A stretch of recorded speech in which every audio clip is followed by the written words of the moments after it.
চারটা জিকির যদি বান্দার সাথে থাকে আল্লাহ ওই বান্দাকে কখনো ছাড়বেন না। সুবহানাল্লাহ। এতই সহজ, সবাই জানেন।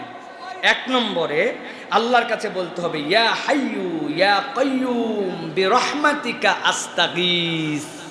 ইয়া হাইয়ু, হে চিরঞ্জীব, ইয়া কাইয়ুম, হে চরাচরের ধারক, বিশ্ব চরাচরের ধারক, আপনার কাছে বলতেছি বিরহমাতিকা আস্তাগীস, আপনার দয়ায় আমি আপনার সাহায্য প্রার্থী।